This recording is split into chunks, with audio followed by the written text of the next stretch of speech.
आप तय कर लीजिए कि मंदिर के पुजारी को, जो जिस इलाके में रहता है, उस कॉलोनी के लोग एक वक्त का, एक दिन का खाना एक घर से जाएगा। आपके यहां लौकी बनी है तो लौकी की सब्जी पंडित जी को जाएगी, आपके यहां कबाब बने हैं तो जाएगा, खीर बनी है तो जाएगा। अगर आप यह तय कर लें कि पंडित जी आपके खाने का इंतजाम हो गया है, आपकी 10 धोती का इंतजाम हो गया है, अब आप चिंता ना करें, और 2 महीने तक हिंदुस्तान के किसी मंदिर में जाएं, उसमें 1 पैसा न चढ़ाएं, उसका मुकदमा जज साईं दीपक सुप्रीम कोर्ट में लड़ रहे हैं। उस पैसे को जो इस देश में पागल हो गए हैं उनको जाके दे आएं, ताकि कई हजार डीडी बख्शी पैदा हो जाए, कई हजार आरएसएन पैदा हो जाए। मंदिर में चढ़ाया हुआ पैसा, आपकी आस्थाओं का पैसा भी आपके काम नहीं आ रहा है। ये जो सच्चर कमीशन 5 करोड़ 1000 करोड़, ये जो माइनॉरिटी कमीशन 15,000 करोड़, ये उनके काम आ रहा है।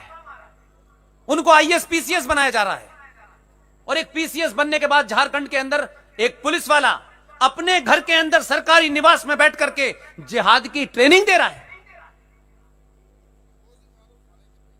क्या करेंगे आप नॉन वायलेंट लोग हैं।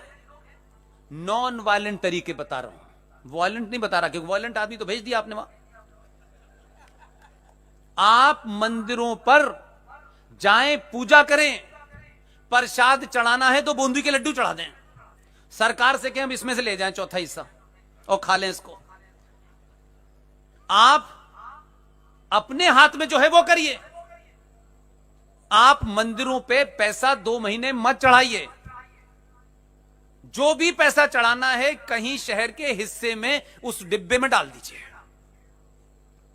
और 2 महीने बाद वो करोड़ों रुपए इकट्ठा हो जाए, फिर शहर में देखिए कौन कौन पागल है जो घर छोड़ के घूम रहा है, बिना कुछ बताए पूछ करके कि तुम्हारे मकान का किराया कैसे जाता है। उसको बताइए मत, अगर ईमानदार हैं जो टीम हमारी काम कर रही है।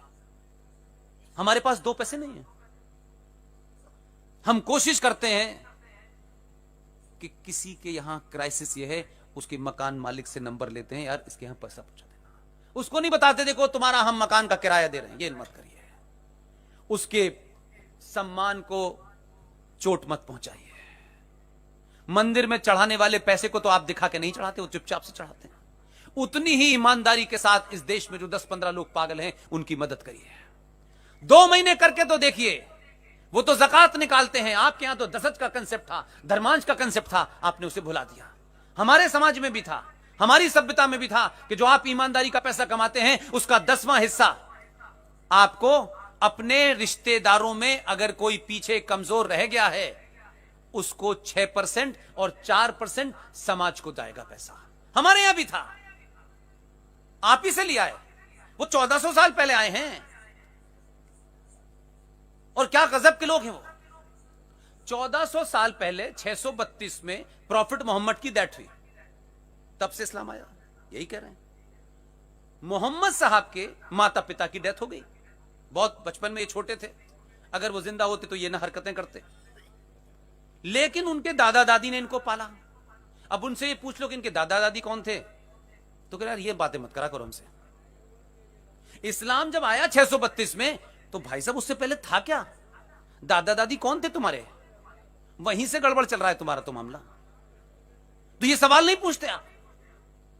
इसलिए उनके यहां फंडामेंटल जो बनाए गए, इसलिए मेरी निगाह में Islam is not a religion, Islam is a political ideology to capture power, nothing more than that.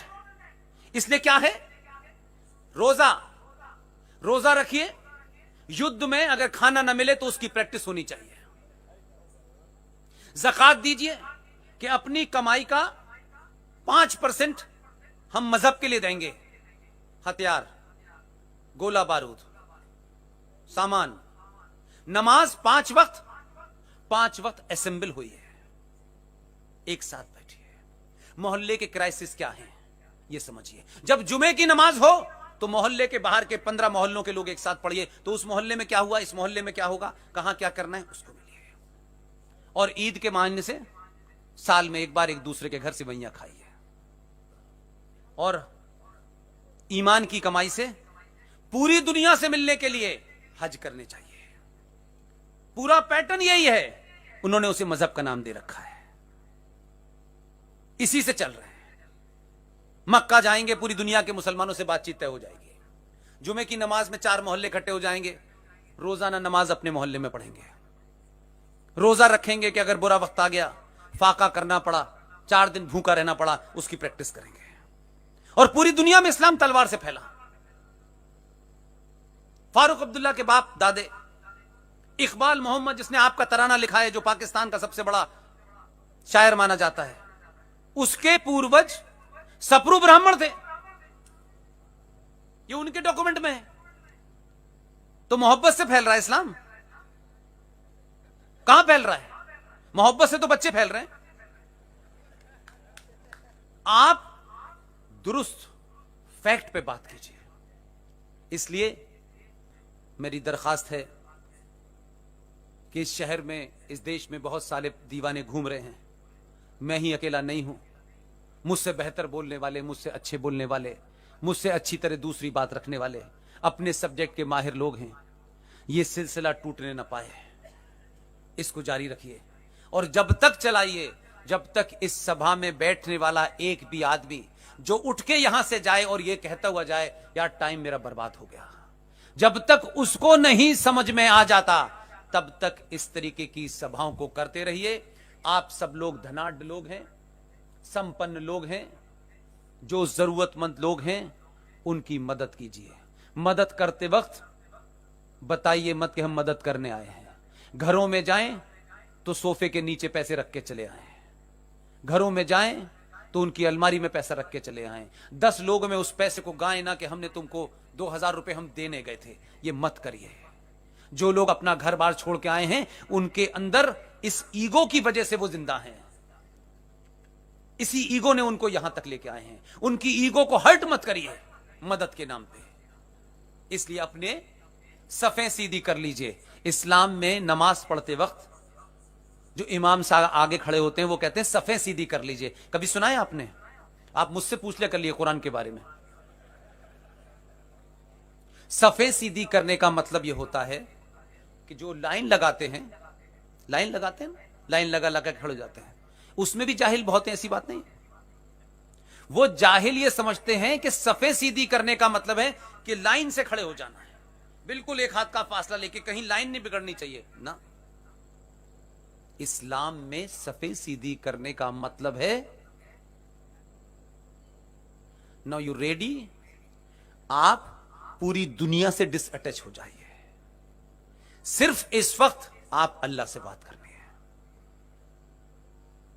मुसलमान मूर्ख समझता है कि लाइनें सीधी करने के लिए कह रहा है, वहां पीटी थोड़ी नहीं होनी है कोई।